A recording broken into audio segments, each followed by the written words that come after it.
62e session du comité exécutif de l'Union parlementaire africaine à Abidjan. Une rencontre pour faire le point des activités de l'UPA et plancher sur les problèmes du continent, notamment le terrorisme.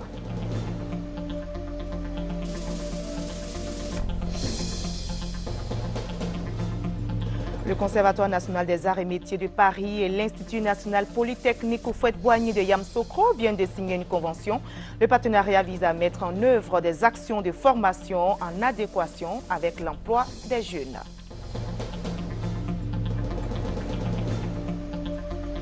5 millions d'électeurs guinéens étaient aux urnes ce matin pour élire leurs députés. Ces élections législatives se déroulent dans un contexte tendu.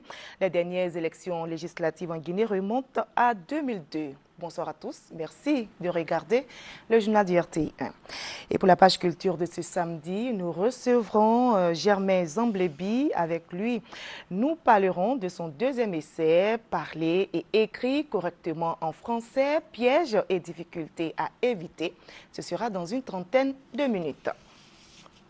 Le comité exécutif de l'Union parlementaire africaine est en réunion à Abidjan. La 62e session s'est ouverte ce matin.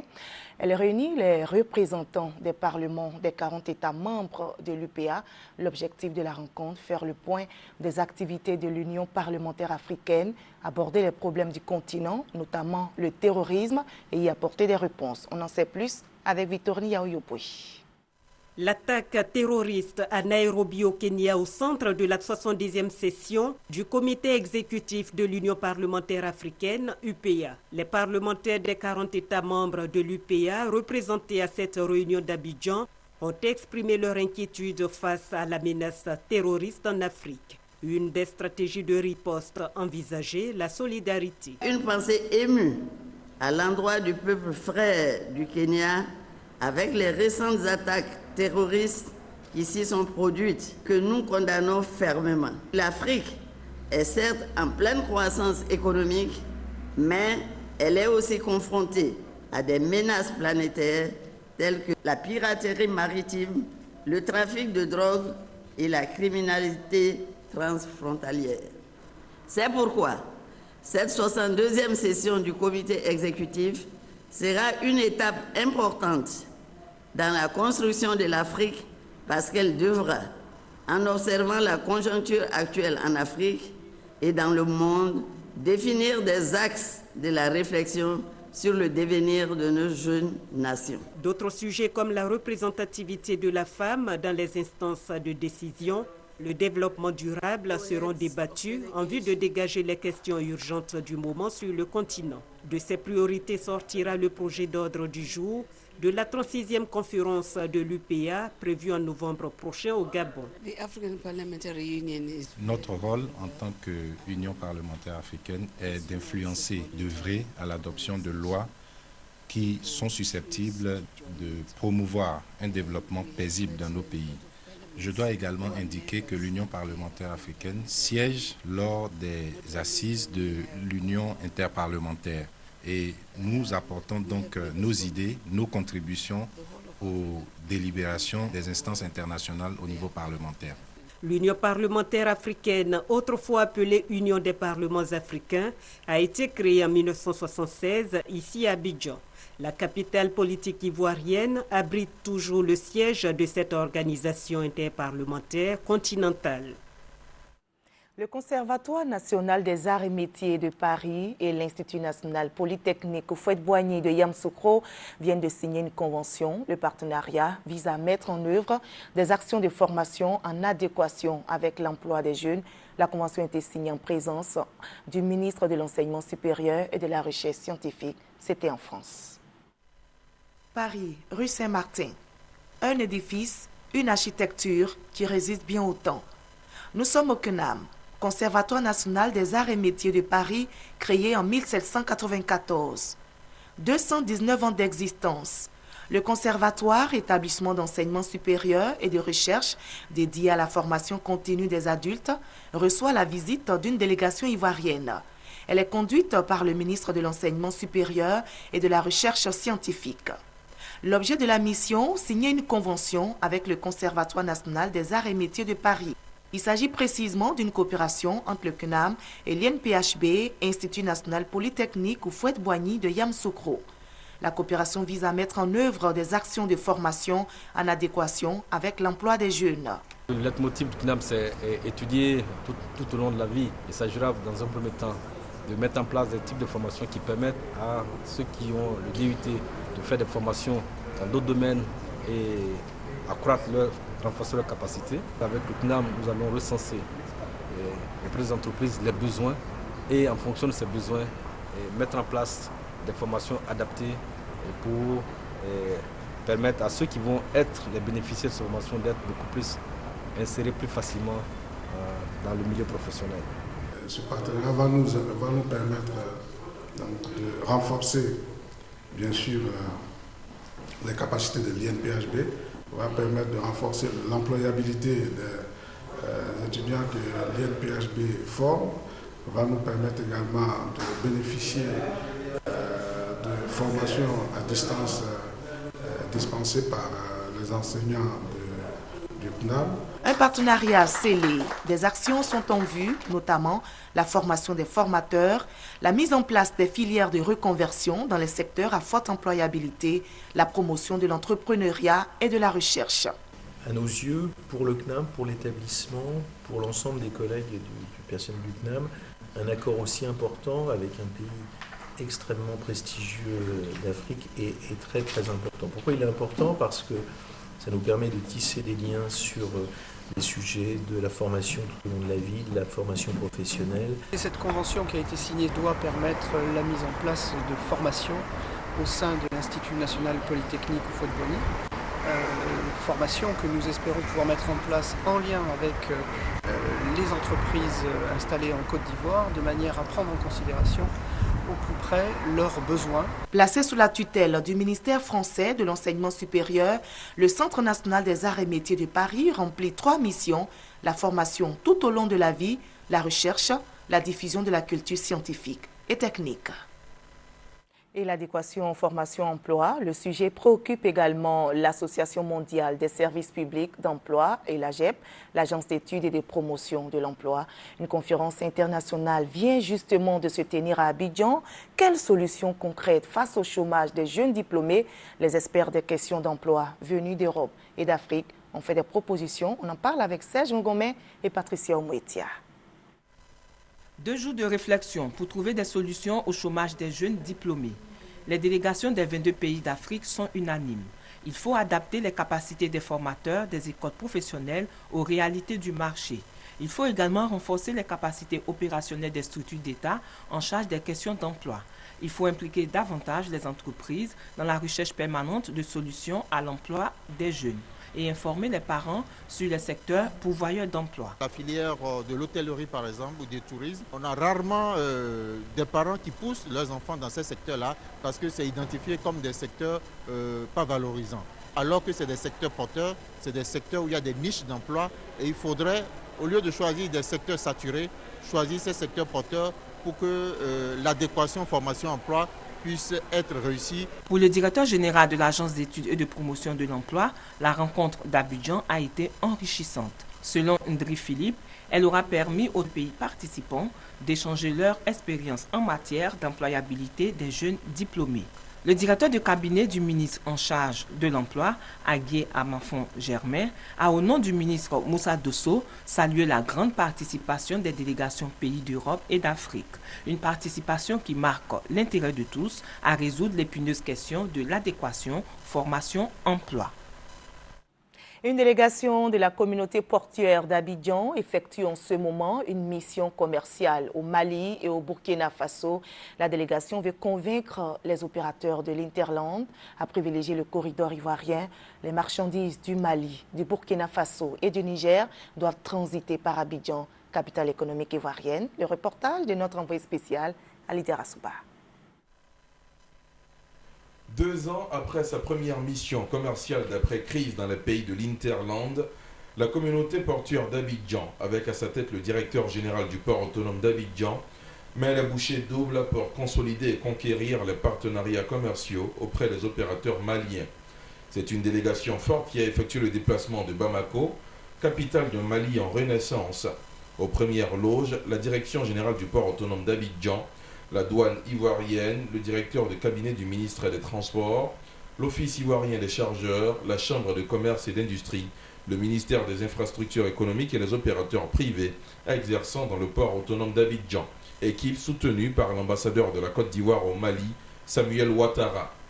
Les porteurs d'Abidjan ont au cours de cette mission commerciale essentiellement eu des échanges avec les principaux opérateurs maliens dont les marchandises transitent par la capitale ivoirienne, ainsi que des représentants de l'administration malienne. En toile de fond, lors de toutes les rencontres, les préoccupations des opérateurs économiques maliens dans l'acheminement, le transport et le transit de leurs marchandises par le port autonome d'Abidjan. Vraiment, nos véhicules stationnent dans un mare au lieu d'une parking. Nous, on a fait le tour en ville à Abidjan. Quand on était là-bas, c'était pour faire une situation au port, pour un peu changer la place des véhicules. Et là, nous, on avait vu une place là-bas devant la CIR et qu'on nous a dit que c'était une place pour les gens du Sotra. Avant la mise en place du parking qu'ils ont proposé, s'ils pouvaient transporter nos véhicules là-bas avant le jour J. Face à ces préoccupations, le président de la communauté portuaire d'Abidjan s'est voulu rassurant. Je voudrais en entendre déjà vous dire que nous, autorités portuaires et toute la communauté portuaire, je crois, n'est pas fière des conditions qui sont faites aux camions maliens venant de Côte d'Ivoire. Mais nous sortons de longues années de crise qui n'ont pas permis des investissements pour offrir aux opérateurs des conditions optimales d'accueil. Le port a acquis sur l'autoroute à l'entrée d'Abidjan, à 7 km du corridor de la GESCO, un terrain de 25 hectares, sur lequel sera bâtie une gare assez rapidement pour l'accueil de la marchandise, mais des camionneurs maliens et venant d'autres pays de l'Interland.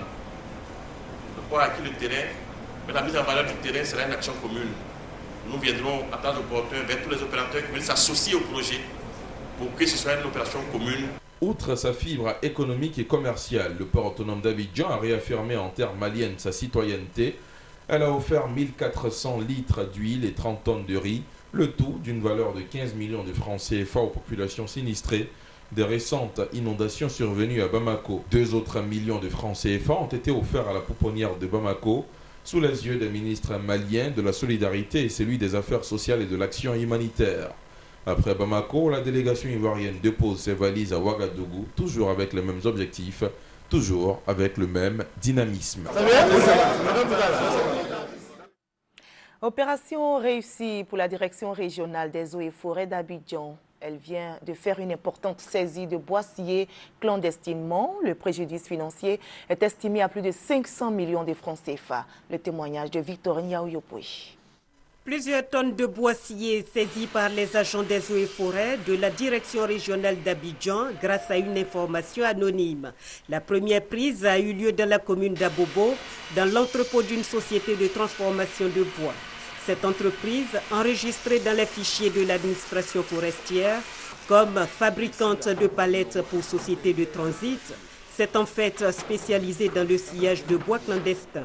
Ce sont environ 900 mètres cubes de bois qui ont été découverts par les agents des eaux et forêts. Dans la même journée, la police forestière en poste au corridor de GESCO a mis la main sur un camion de 30 tonnes transportant toujours du bois clandestin. Du charbon a servi à camoufler cette cargaison. Ces deux prises sont estimées à environ 500 millions de francs CFA. Nous avons renforcé la surveillance au corridor et nous avons instruit tous nos services régionaux pour qu'on puisse faire en sorte que cette exploitation clandestine soit combattue avec la dernière énergie. Selon le ministre des Eaux et Forêts, son département entend prendre toutes les dispositions utiles pour enrayer la fraude, une véritable gangrène dans le secteur forestier. Associer les cultures pérennes aux essences forestières, une alternative pour la gestion durable de la cacaoculture dans le Bassa-Sandra. Ce thème vient d'être développé par le directeur des eaux et forêts à San Pedro et c'était à l'occasion de la journée dédiée à l'arbre et à la forêt. On en parle avec Thérèse Tapeyopouy. La région du Bassa-Sandra voit aujourd'hui son couvert forestier se dégrader d'année en année. La pression démographique sur le foncier rural et l'agriculture itinérante ont grandement contribué à la déforestation de cette région, dernière poche forestière du pays. Toutes choses qui constituent une menace sur la sécurité alimentaire et le développement durable. Les responsables du ministère des Eaux et Forêts multiplient à cet effet des actions en direction des populations pour les sensibiliser à la reconstitution du couvert forestier, notamment à travers de nouvelles techniques d'agroforesterie. Le sujet était justement au centre d'une conférence à Soubré à l'occasion de la journée de l'arbre. Selon le colonel Ouattara Nklo, l'association des cultures pérennes avec les essences forestières demeure une alternative pour la gestion durable de la cacaoculture dans la boucle du cacao en Côte d'Ivoire. Cette conférence a été suivie d'une séance de planting d'arbres au lycée 2 de Soubré. Ce planting d'arbres a été fait pour constituer un début d'arboretum au niveau de ce lycée. Pour nous, c'est un geste fort et je voudrais lancer un appel à tous les Ivoiriens que chaque année, que chacun plante un arbre où il peut le faire. En tout cas, nous estimons que cela va aider énormément la forêt ivoirienne. Cette activité s'inscrit dans le cadre du projet Une école, 5 hectares de forêt, initié par le ministère des Eaux et Forêts. La Côte d'Ivoire, à l'instar des autres pays, a célébré hier la Journée mondiale du tourisme, thème de l'édition 2013, le tourisme et l'eau, protéger notre avenir commun. Une journée pour mieux faire connaître le rôle du tourisme dans l'accès à l'eau. Honorine Ngori nous conduit dans le village d'Anan, à quelques kilomètres de Bingerville, où la Journée du tourisme a été célébrée. L'eau est un élément essentiel du développement durable. Et pourtant, 1 milliard de personnes n'en ont pas accès dans le monde selon l'Organisation mondiale du tourisme. Motif, l'eau est polluée et gaspillée et mérite une utilisation rationnelle.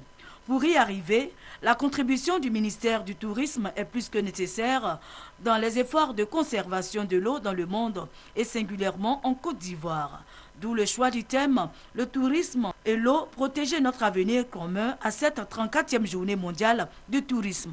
Il est important que nous puissions protéger cette ressource naturelle afin que et les opérateurs du tourisme et les opérateurs économiques et la population puissent continuer à bénéficier de tout ce que l'eau peut nous apporter. Le choix du village de Anan, à 4 km de Bingerville, village de 3000 âmes, n'est pas fortuit. Dans ce village, on trouve complexe hôtelier, baie lagunaire, chef de village, roi et des valeurs culturelles à exploiter. Nous sommes une presqu'île, nous avons des plages et des baies formidables. Anan est la 6e baie de Bingerville. Bingerville, pour nous, est la cité du futur. Nous sommes animés de sentiments de joie et aussi de responsabilité parce que Anan est un village touristique qu'on ne présente pas assez. Il suffit à l'État de Côte d'Ivoire de mettre un peu de moyens pour attirer des investisseurs, sinon des opérateurs dans ce pays. Une cérémonie de démonstration de course de pirogue, un atout touristique de ce village, a mis fin à cette journée commémorative. Le Conseil Café Cacao vient de faire don au ministère de la Santé et de l'Éducation nationale. Il s'agit d'ambulances médicalisées et de tables-bancs, plus de 500 millions de francs CFA. C'est la valeur de ces dons qui vient ainsi soulager les populations vivant dans les zones de production de café cacao. Le reportage de Chantal Akanda. 15 ambulances équipées et médicalisées, 1000 tables-bancs pour les populations vivant dans les zones de production du café et du cacao. C'est un don du Conseil du café et du cacao évalué à plus de 500 millions de francs CFA. Le Fonds d'investissement en milieu rural, FIMR, a pour objectif d'améliorer les conditions de vie et de travail des producteurs de café cacao et de leur communauté. Le Conseil du café cacao voudrait vous réitérer son engagement à entreprendre davantage d'investissements en milieu rural pour la réalisation d'infrastructures communautaires. Le ministre du Commerce, représentant son homologue de l'agriculture, a exhorté les bénéficiaires à faire bon usage de ce don. Toutes ces réalisations sont la preuve, encore une fois, de l'intérêt que le Conseil Café Cacao porte à l'épanouissement et au bien-être des populations. J'exhorte leurs utilisateurs à en prendre le plus grand soin. Je voudrais à nouveau témoigner toute la gratitude de l'État pour ce geste. Ces dons sont une réponse aux besoins exprimés par les populations bénéficiaires. Le ministre de l'Éducation nationale a réceptionné ce matériel offert tout en exprimant sa reconnaissance aux donateurs. Kandia Camara a salué ce geste. Je voudrais donc vous exprimer toute ma gratitude et à travers vous, saluer tous les braves producteurs de café et de cacao de Côte d'Ivoire. La magnanimité de votre action sociale à l'endroit des populations des zones de production de café et cacao est l'expression de votre engagement à assurer le bien-être des producteurs. Depuis la réforme de la filière café-cacao, le Conseil du café-cacao s'est engagé à améliorer les conditions de vie et de travail des producteurs. Quelle est la situation des familles ivoiriennes après les différentes crises en Côte d'Ivoire? La question préoccupe le ministère de la Solidarité, de la Famille, de la Femme et de l'Enfant. Une rencontre avec les structures techniques et la société civile vient de se tenir sur la table des échanges, la revalorisation de la notion de famille et d'éducation des enfants. Kadesumoro, Victoria Oyopoué. La crise sociopolitique qui a duré plus d'une décennie a défiguré le cercle familial ivoirien. Hommes, femmes et enfants, tous connaissent de nombreuses difficultés concernant la santé, l'éducation et l'alimentation. Tous ces facteurs constituent un frein à la cohésion sociale. En vue d'apporter des réponses claires et précises aux préoccupations de la famille, le ministre de la Famille, de la Femme et de l'Enfant a échangé avec les institutions de la République, les ministères techniques, les structures étatiques et la société civile. Les familles sont appelées aujourd'hui à redevenir ce qu'elles n'auraient jamais dû cesser d'être. Des pourvoyeurs de citoyens de qualité. Nous souhaitons aujourd'hui que les familles se remettent en cause. Nous souhaitons que ces familles, dans un partenariat fort avec le gouvernement, accompagnent l'action du gouvernement, n'est-ce pas, en faisant en sorte que nous puissions véritablement avoir donc cet Ivoirien nouveau, capable d'accompagner donc notre société vers une mieux-être. Les participants ont salué cette rencontre qui définit la famille comme une cellule de base et surtout comme le premier espace d'apprentissage et de socialisation. Pour moi, remettre la famille dans le bon endroit, c'est déjà commencer à reformer cette société avec un idéal que nous poursuivons tous. En conclusion, Anne Désirée Ouloto attend les avis des uns et des autres.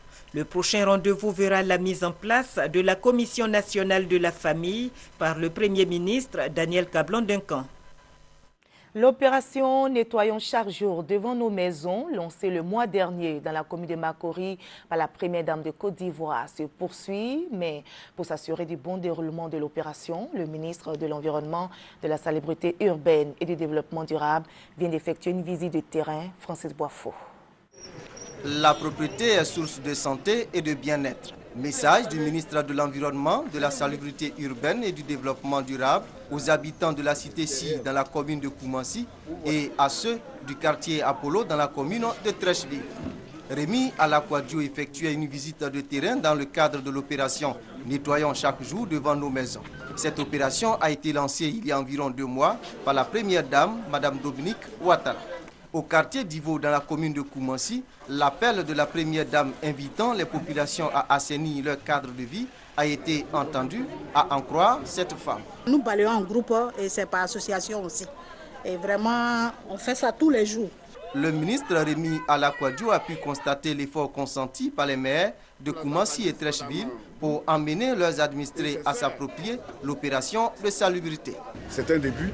Nous encourageons donc les populations à continuer. Je dois donc remercier et féliciter monsieur le maire de Trècheville, remercier et féliciter monsieur le maire de Koumassi, justement pour leur appropriation de cette opération et pour leur volonté. Et on sent que leurs collaborateurs sont vraiment motivés et qu'ils veulent que cela réussisse.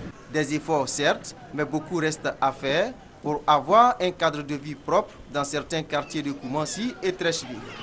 Le ministre en charge de la salubrité urbaine demande aux autorités municipales et aux responsables des comités locaux de salubrité de faire du porte-à-porte, rappelant à chacun des habitants de leur commune la nécessité de nettoyer devant sa maison.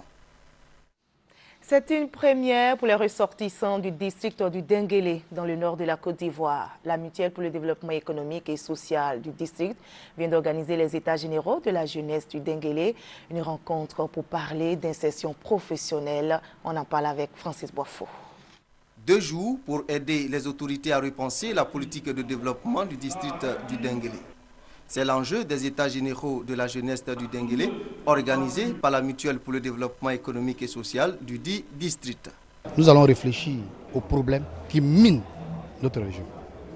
C'est-à-dire le volet agriculture, l'exode rural, l'insertion des jeunes dans le tissu social, et puis pourquoi pas le développement de l'ANACAD d'aujourd'hui, qui est notre café et cacao. La ministre de la Communication, Afoussiata Bamba Lamine, fille du Denguélé, qualifie cette rencontre d'historique. C'est la première fois que notre jeunesse, toute obédience politique confondue, se retrouve pour réfléchir sur les problèmes auxquels notre région est confrontée et tente d'y apporter les solutions idoines en vue de participer au développement de notre district et au-delà de la Côte d'Ivoire. Et pour accompagner les jeunes dans les réflexions en atelier, le ministre des Transports Gaoussou Touré, fils du Denguélé, a présenté les atouts du district. Une bonne pluviométrie, en moyenne 1600 mm de pluie par an, des riches terres arables, une zone favorable à l'élevage et à l'installation d'une multitude d'unités agro-industrielles, une intéressante disponibilité des ressources minières, or, manganèse, granit, etc. Le Denguélé, malgré les immenses potentialités dont il regorge, est classé comme l'un des districts les plus pauvres du pays. Taisons les querelles intestines qui nuisent au développement économique du district pour nous consacrer à la lutte contre la pauvreté. La lutte contre la pauvreté, enjeu majeur de ces 2 jours d'échange qui réunissent les ressortissants du district du Denguélé. Ce district regroupe 5 départements, à savoir Béléban, Madinani, Odiéné, Samatigila et Séguélon. Le ministre des Infrastructures économiques informe les usagers de la route que d'importants travaux de réhabilitation de la section autoroutière Abidjan-Saint-Grobo se dérouleront du 2 octobre au 7 septembre 2013. Ces travaux seront effectués dans les 2 sens de la circulation, l'un après l'autre. Le sens de circulation dans lequel les travaux seront réalisés sera entièrement fermé aux usagers pendant la période des travaux. Pendant cette même période, la voie restée libre sera exceptionnellement utilisée dans les 2 sens. La première voie sera fermée, donc je reprends, la première voie fermée sera celle allant dans le sens Abidjan-Saint-Grobo. La seconde voie dans le sens Saint-Grobo-Abidjan sera empruntée par les usagers dans les 2 sens. À cet effet, le respect scrupuleux de la signalisation et la plus grande prudence sont demandés aux usagers. Je vous conduis à Cocody, au siège du PDCI RDA. Une réunion pour la paix et le pardon y a été organisée. La paix et le pardon par les femmes, c'est le thème de ce rassemblement. L'initiatrice de cette manifestation, Léopoldine Kofi, membre du conseil politique du PDCI RDA, ont fait le point avec Thérèse Tapé-Yopouy. Depuis l'annonce du 12e congrès du PDCI RDA, des remous se sont fait sentir au sein du parti, avec leur cortège de divisions, de frictions. Les femmes ont décidé donc d'apporter leur contribution à la résolution de cette crise par un rassemblement ayant pour thème la paix et le pardon par les femmes. Nous avons pris cette initiative pour rassembler toutes les femmes autour de notre président Henri Konan Bédié pour qu'il y ait un congrès fort, uni. Au moment où le PDCI avait des difficultés, c'était des femmes qui étaient au devant. Aujourd'hui, nous avons des difficultés au sein de notre parti. Les femmes sont encore au devant. Et je suis très content, satisfait de ce qui s'est passé aujourd'hui. Elles sont venues ainsi des communes d'Abidjan, de toutes les régions du pays pour prendre part à ce rassemblement. Initiatrice, Léopoldine Thiezan-Kofi. Jamais de mémoire de militantes nous avons vécu autant de soubresauts et de secousses violents qui amplifient et renforcent les doutes sur la capacité des responsables et animateurs du PDCI RDA à rebâtir et consolider la cohésion et l'harmonie qui ont toujours caractérisé ces partis de dialogue et de paix. C'est à juste titre que nous, les militants, sympathisants, nous nous sentons naturellement interpellés et sans délai afin de sauver ce précieux héritage de Félix Houphouët-Boigny qui risque d'être banalisé au rang d'une vulgaire formation politique à l'avenir incertain. Plusieurs personnalités du PDCI sont venues apporter leur contribution aux actions des femmes en faveur de la paix et du pardon. Elles ont profité de cette occasion pour mettre l'accent sur le rôle joué par le président du PDCI depuis des décennies pour la Côte d'Ivoire. Elles ont invité les militants à une cohésion autour de sa candidature pour qu'il puisse continuer d'apporter son expérience pour l'avenir du pays. Dr Léni Sondie Coulibaly a représenté Henri Konan Bédié à cette cérémonie. Il a félicité les femmes pour cette mobilisation qui démontre encore une fois que les femmes constituent une lueur d'espoir pour le PDCI, un parti qu'elle refuse de voir disparaître à cause des ambitions personnelles. 5 millions d'électeurs guinéens étaient aux urnes depuis ce matin pour élire leurs députés. Ces élections législatives se déroulent dans un contexte tendu. Elles ont été précédées par des vagues de manifestations de l'opposition émaillées de violences politiques meurtrières. Les dernières élections législatives en Guinée remontent à 2002. Et pour la première fois depuis le début du conflit syrien, il y a plus de 2 ans, les 15 pays membres du Conseil de sécurité de l'ONU ont voté à l'unanimité hier une résolution contraignante sur la Syrie, l'intimant de démanteler et de détruire son arsenal d'armes chimiques. Le Conseil souligne qu'aucune des parties syriennes ne doit employer, mettre au point, fabriquer, acquérir, stocker, détenir ou transférer des armes chimiques. Ajoute également que le secrétaire général de l'ONU a confirmé que la conférence de paix sur la Syrie, dite de Genève 2, devrait se tenir à la mi-novembre. La 68e session de l'Assemblée générale se poursuit, une session à laquelle participe le président ivoirien Alassane Ouattara.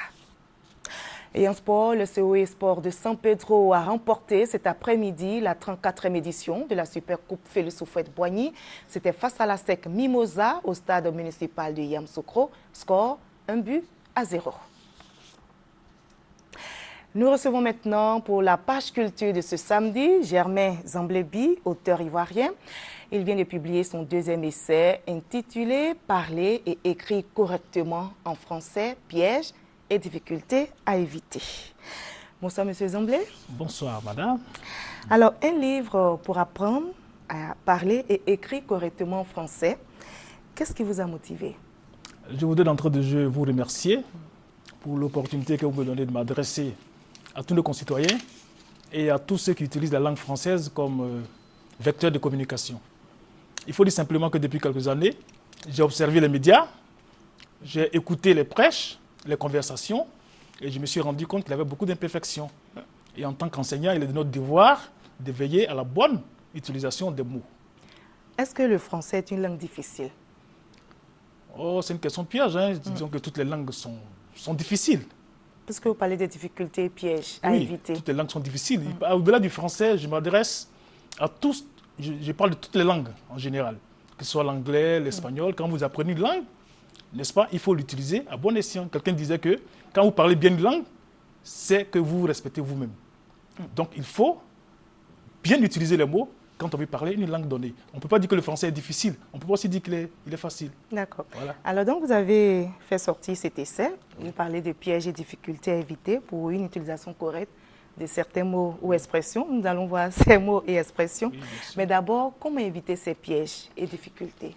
Oui, avant de les éviter, il faut, j'allais dire, il y a un référentiel qui est là. Il y a eu beaucoup d'écrits sur le bon usage de la langue.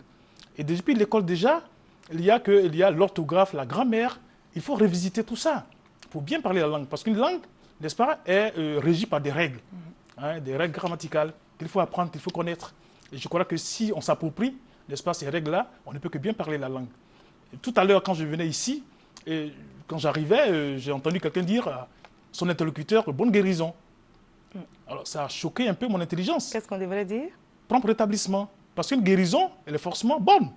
Il n'y a pas de mauvaise guérison. D'accord. On va essayer de feuilleter ensemble ce livre. Allons-y. Allons-y à la page 23. Oui. Vous dites, ne dites pas, si vous l'avez trouvé, page 23. Oui, allez-y. Vous dites, ne dites pas, c'est la voiture à Georges. Oui. Dites plutôt, et je vous laisse dire. C'est la voiture de Georges. Expliquez-nous. Voilà, simplement parce qu'il n'y a pas d'appartenance. Il n'y a pas un rapport d'appartenance de parenté. C'est-à-dire que c'est la voiture de quelqu'un, ce n'est pas la voiture A. C'est aussi simple que cela. Ce sont des règles qu'il faut, n'est-ce pas, apprendre depuis l'école primaire. Déjà, en classe de CE1, on apprend ça à nos gosses. Voilà, il faut faire attention aux prépositions qu'on emploie. D'accord. Voilà, quand c'est l'appartenance, c'est de. La préposition de et non A. Il y a aussi la prononciation, vous mettez l'accent. Oui, j'ai mis l'accent sur la prononciation. Et regardez, par exemple, j'étais à un colloque et quelqu'un a dit le ministre de la réforme administrative. Alors, on ne dit pas réforme, ce mot n'existe pas. On dit réforme, ça n'existe pas dans le dictionnaire français. Il n'y a pas de réforme. Si vous voulez que le ministre fasse bien son travail, alors dites réforme. Réforme. Vous voyez, le fait qu'il n'y a pas d'accent aigu, cela déforme le mot. Et puis on voit à des confusions inimaginables. Par exemple, le verbe répondre. Alors, vous voyez souvent des journalistes qui disent à leur interlocuteur, répondez. Non, journalistes comme enseignants d'ailleurs, dans les classes, répondez. On ne dit pas répondez, on dit répondez. Si vous dites répondez, ça veut dire pondre encore. Un homme ne pond pas, il n'est pas un ovipare. Voilà. Donc c'est aussi simple que cela. Alors, il y a tellement de mots, oui. il y a aussi assez de pièges à éviter. On va toujours feuilleter votre livre parce que c'est de ça qu'il s'agit. Oui. Alors, on va aller maintenant... Mais je voulais, pendant que vous feuilletez, vous dites simplement qu'on aime dire absent. Cet élève est absent de la classe. On ne dit pas absent. Il y a une règle qui dit que tous les mots commençant par ABS, n'est-ce pas, se prononcent abs. Abs. Absolument. Absolument. On dit absolument. Justement. On dit absoudre. On ne prononce pas la syllabe B. Donc c'était juste pour dire aux uns ou aux autres, à travers mon livre, je rappelle un peu, n'est-ce pas, les bonnes règles en matière de bon usage de la langue française. On va justement, comme vous parlez des absolument, j'espère que je prononce bien. Oui, absolument. Vous dites, se prononce absolument, se prononce abs. Oui. Comme tous les mots commençant par abs. Alors quand on pose la question, votre neveu habite-t-il toujours chez vous? Oui. Qu'est-ce qu'on devait répondre? Oui, il habite chez moi ou bien il n'habite pas chez moi. On ne dit pas absolument. Non, pas absolument. Expliquez-nous. Simplement parce qu'ici, absolument, c'est un adverbe. C'est un adverbe. La question ainsi posée demande une réponse par oui ou par non, mais pas absolument. Mais il y a aussi, vous dites, toutefois, on pourra répondre absolument à une question telle que « Êtes-vous certain de ce que vous affirmez ?» Oui, là, ça dit que c'est une réponse totale. Quand on dit absolument, ça dit qu'il n'y a plus rien à attendre après. Sinon, avant cela, on dit oui ou non. Simplement. D'accord. Alors, dernière question. Vous dites, on ne devrait pas dire « j'ai la migraine ». Oui, en fait, je ne voulais pas prendre ce terme médical parce qu'on dit qu'on a mal à la tête. Si vous demandez au médecin, on peut dire qu'on a des céphalées ou bien qu'on a mal à la tête parce que la migraine, c'est un peu plus complexe. Hein, ça a une origine vasomotrice, comme le diraient les médecins. Donc, c'est un peu plus compliqué. Est-ce que c'est faux? Oui, c'est faux. Les médecins nous diront que c'est faux parce que la migraine est un peu plus complexe. Vous entendez souvent les gens dire « j'ai la migraine ». Non, on dit « j'ai simplement mal à la tête ». Parce que la migraine, c'est autre chose. D'accord. Voilà, et c'est les médecins qui sont bien placés pour nous dire cela. Ne dites pas « veuillez agréer l'assurance de mes sentiments distingués », mais plutôt... Oui. C'est vous qui l'avez dit dans votre livre. Oui, mais en fait, il faut faire attention parce qu'il y a des mots et des expressions consacrées. Il faut faire attention. Il arrive souvent aux gens de faire entorse à la langue. Ici, par exemple, vous voyez, quand on dit, par exemple, il dit du n'importe quoi. Hein, du n'importe quoi. On ne dit pas du n'importe quoi. Il dit n'importe quoi. Parce qu'on ne dit pas du quelque chose. On dit toujours quelque chose. Monsieur Zamblé, que vaut le respect des règles grammaticales avec ces SMS, on sait aujourd'hui, ces textos ou ces néologismes déroutants? N'est-ce pas peine perdue que de prôner le parler écrit correctement le français? Merci pour la question, parce que vous, journalistes, et nous, enseignants, nous sommes dans la même barque. Il faut veiller à la bonne utilisation de la langue française. Quand vous apprenez une langue, c'est donc pas peine perdue selon vous avec ces non, SMS? Ce n'est pas peine perdue. Oui, ce n'est pas peine perdue. Nos enfants aujourd'hui, c'est la technologie qui avance. On est dans un monde globalisé. Mais attention, il faut bien parler la langue. C'est quand on maîtrise la langue qu'on peut utiliser les SMS. Mais on ne peut pas utiliser les SMS quand on ne maîtrise pas une langue donnée. C'est ce que je voulais dire et on appelait l'attention des enseignants. Est-ce qu'on peut accepter certaines erreurs dans ces SMS? Ah non, pas du tout. D'accord. Alors, pas du tout. Alors, vous organisez une cérémonie des dédicaces. On va terminer de vos œuvres dont cet essai, parler et écrit correctement en français. Quel public attendez-vous? Tout le monde. Mon livre s'adresse à monsieur tout le monde, si vous me permettez l'expression, aux journalistes, parce qu'on vous écoute tous les jours, on vous regarde, on vous suit de près, aux enseignants également, parce que c'est nous qui enseignons les enfants. Et quand vous enseignez faux dès le départ, alors un manguier ne peut donner que des mangues. Donc il faut bien former nos enfants dès la maternelle. Il faut leur donner la bonne prononciation des mots. Par exemple, je dis tout de go comme ça, on ne dit pas un bœuf, on dit un bœuf. Alors il faut déjà apprendre à l'enfant, dès l'école maternelle, à bien prononcer les mots. Et il grandira avec. Donc c'est important, tout le monde est appelé à venir à ma dédicace le mercredi 2, de midi à 14h à la Bibliothèque nationale. Merci beaucoup, M. Zamblebi, d'avoir répondu à nos questions. Surtout à cette ravissante compagnie. Merci. Et pour terminer avec la culture, je vous apprends que la plus belle femme du monde vient des Philippines. Megan Young, 23 ans, Miss Philippines, a remporté aujourd'hui le titre de Miss Monde 2013. Elle arrive devant Miss France et Miss Ghana. La cérémonie s'est déroulée sur l'île indonésienne de Bali, placée sous haute protection en raison de l'opposition d'islamistes.